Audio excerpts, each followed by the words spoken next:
wind up settling for the girl we don't want to get away because we put a lot of work in with her. That's the woman we marry in America, the one you just can't stand to see the streets do what they supposed to do to her.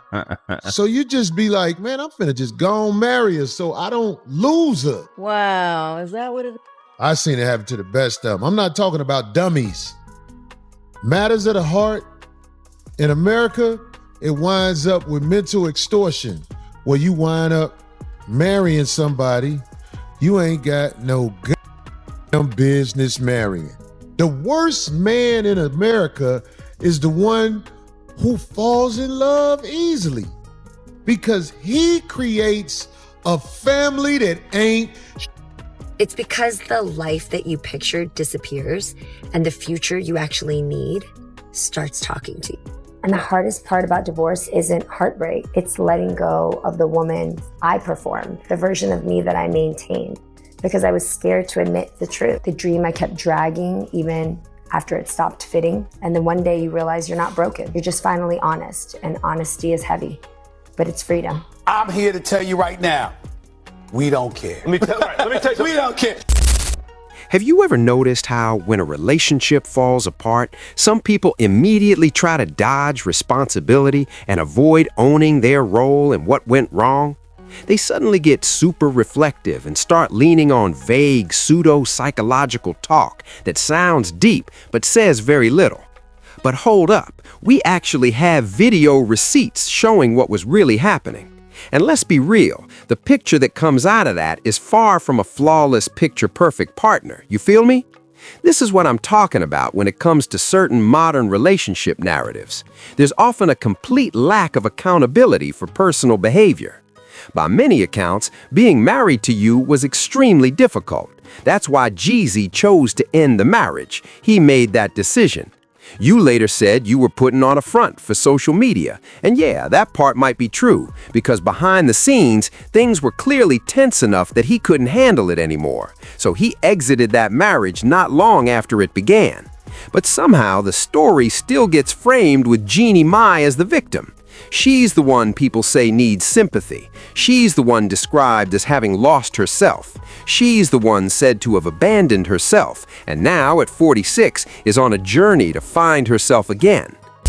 A really hot temper. Not a lot of people know this, but it's just something in my family. I've seen it in my grandmother.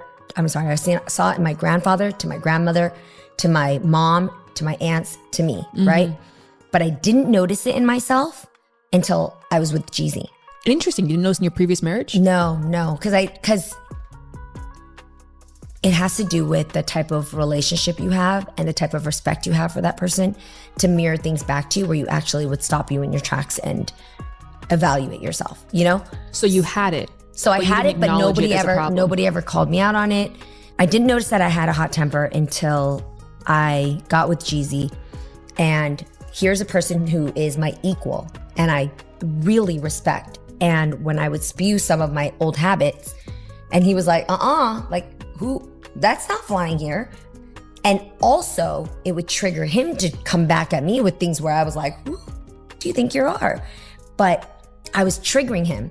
So through work, we learned that we both have certain habits that to the everyday person, from friends, family, fans, they'll never see it.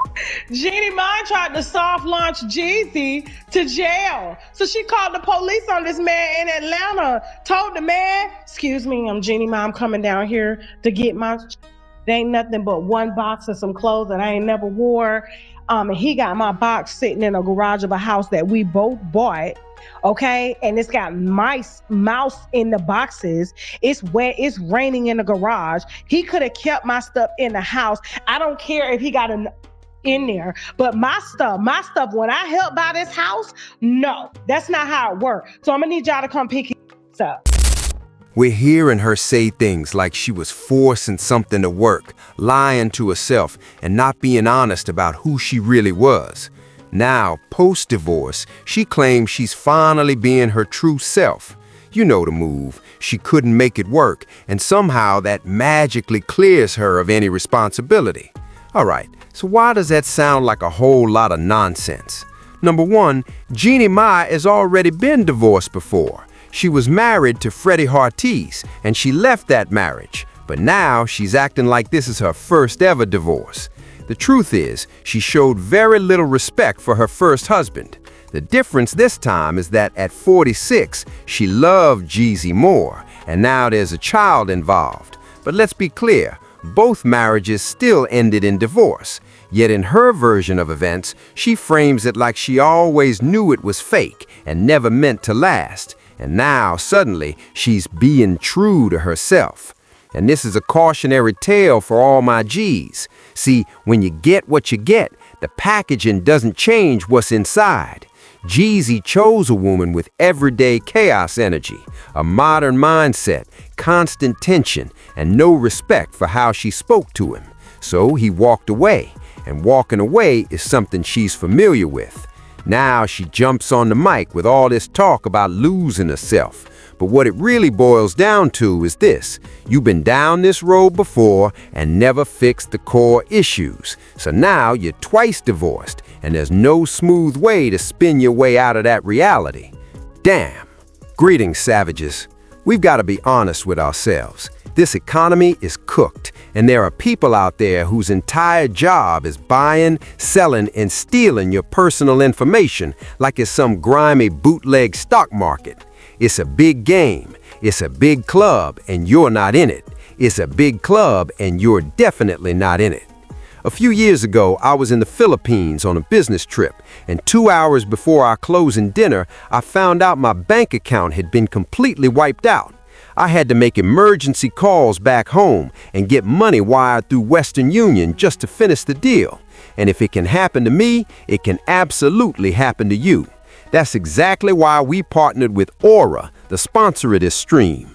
Aura scans the web for your personal information, actively removes it, alerts you when you've been exposed, and gives you tools to help protect your finances.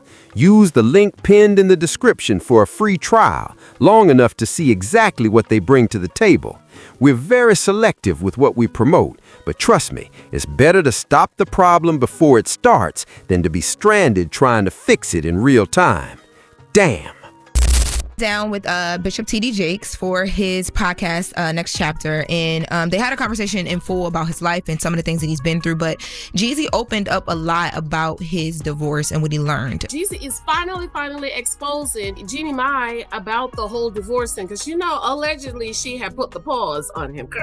What did you learn from it? I learned I was a great husband, but I learned a lot about myself. There's things that I continue to work on. I learned about, my preferences for things, type of space that I need, type of moments that I need to decompress about certain things, unselfish nature. He realized that it wasn't him that was the issue in the marriage, that it was maybe her who was the issue in the marriage, which coincides to something that she recently posted on her social media, in which she talked about the, veil being lifted from over her eyes and her realizing the truth of the situation. You get divorced shortly after you got married. It means there were issues there that you chose to ignore, and then in the marriage, it has become too big, too explosive. When you're sharing a life with somebody, you don't become one, but this is a partnership. I've never experienced anything like that, just coming from where I came from. So I never had to share. Yeah. You know what I'm saying? Or I never had to compromise in a way. So I just think it taught me a lot about what compromising was like, and then things that, I can just work on as a person. Interesting. You didn't notice in your previous marriage? No, because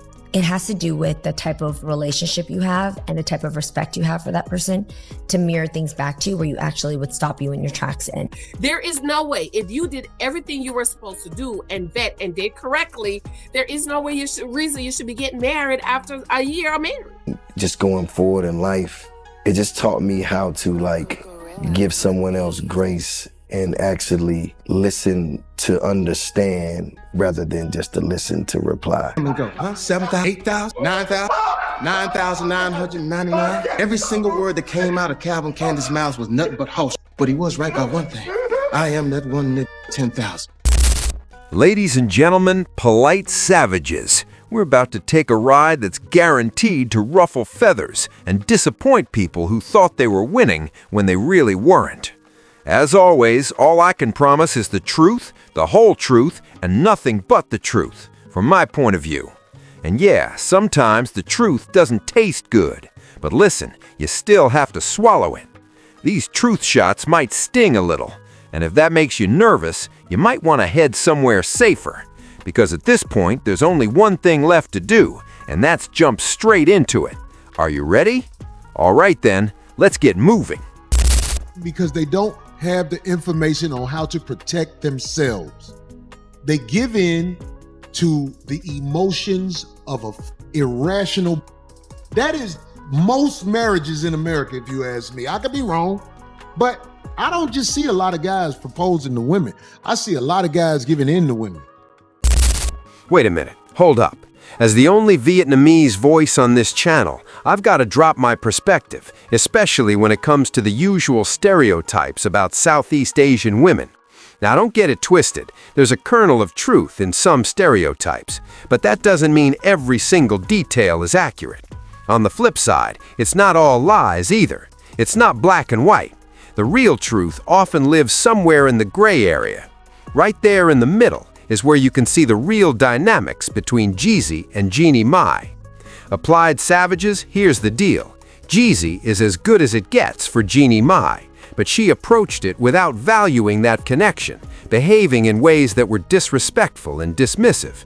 She didn't recognize that the real asset in that relationship wasn't her walking a brand name, it was Jeezy himself. Women, what they rank themselves, 9 times out of 10, they're gonna say they're a 10. They think that they are the best option for every man that they've ever been with. Women are delusional. Because you have a kitty cat does not make you the prize. I've talked to men from all walks of life. Guys who travel, guys who stay home, men hustling up the ladder, and men just starting. And one thing I keep seeing is that who you look for and where you find them usually predicts how they'll act. What do I mean? Well, if you meet a woman at a strip club in the U.S., you can hop on a plane and go halfway across the world, land in a tropical paradise, and guess what? You'll still be in love with a stripper. Jeezy, a man of higher financial standing and perceived value, seems to be repeating the same mistakes countless men make globally. It looks like he had to dig himself out of a mess, climb out of a ditch, and finally say, "Skied up, skied out. Time to bounce. Bye-bye, Jeannie Mai." The funny part, he wasn't the first. He was the second man to walk away. And hilariously, when she claimed he was abusive, all the women lined up to believe her. Classic modern woman playbook. It can't be me, right? The problem must be with you. Even if there's fault on her side, she wraps it in some story of emotional growth or self-discovery. You dig? It's a basic truth of the human condition. Everybody lies. The only difference is what we lie about. This is exactly what I mean when I talk about accountability. As men, we often have no choice but to own our behavior. But then you've got women like Jeannie Mai posting online, thinking the coast is clear. She highlights their 3-year-old daughter, paints a certain narrative, and still shows zero accountability for her own words or actions. Was talking about how she had an attitude, how she was combative, you know what I mean? Like she didn't know, that she had a real bad attitude, you know what I mean? And disrespectful and things like that. So, now you see why Jeezy filed for divorce after 2 years of marriage. You can't play with everybody. It doesn't matter how many accolades, how much fame, or how much respect he's earned over the years. Jeannie Mai, or any woman, whether Asian, white, black, or brown, will eventually forget the boundaries and start putting her own standards, needs, wants, and desires first. Now, in this case, we're talking about Jeannie Mai, a Vietnamese woman from San Jose, California. And if you're familiar with West Coast Asian communities, you know they don't always fit the stereotypical roles you see in traditional media.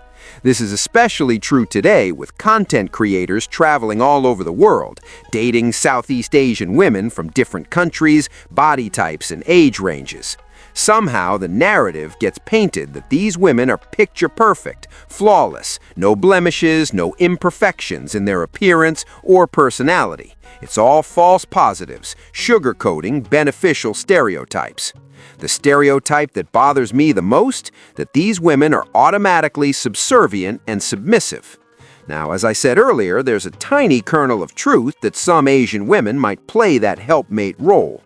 But here's the catch. If you don't hold your ground, maintain your frame, and keep your finances in order, their true colors are going to rise right to the surface. And that's exactly what happened with Jeezy and Jeannie Mai, caught off guard when reality showed up. Understand y'all are delusional. That's why we don't mind lying. Because that's the only way to keep you happy. That's why if you talk to a man that's been married a long time, ask your grandfather, how does he stay married so long? He'll tell you, happy wife, happy life. Because she prioritizes happiness. Not once does that keep it real with a young blood. Because of your misguided ignorance, thinking that Asian women are somehow fundamentally different from the modern woman. The truth is, they all exist somewhere on the same spectrum. Sure, some may do more in terms of cooking, cleaning, and bringing energy to the bedroom, but when push comes to shove, she's going to test your limits, cross boundaries, and see if your foundation, your frame, can handle her disrespect and temper. It doesn't matter if you travel overseas to Vietnam, Thailand, Japan, China, Laos, or any other Asian country. And in Jeezy's case, dating domestically in the United States, the same rules apply. You haven't truly dated an Asian woman until you see her combative side firsthand. When things don't go according to her plan, the constant pressure for protection, provision, and financial support surfaces, and often in even more disrespectful ways. Really hot temper. Not a lot of people know this, but it's just something in my family. I've seen it in my grandmother. Saw it in my grandfather, to my grandmother, to my mom, to my aunts, to me, right? She's just gonna do a bunch of she feels should make you happy. And if you don't act the way she hopes you would act, so what she's doing now is a problem that you're not happy about. You never asked her to do. Delusional as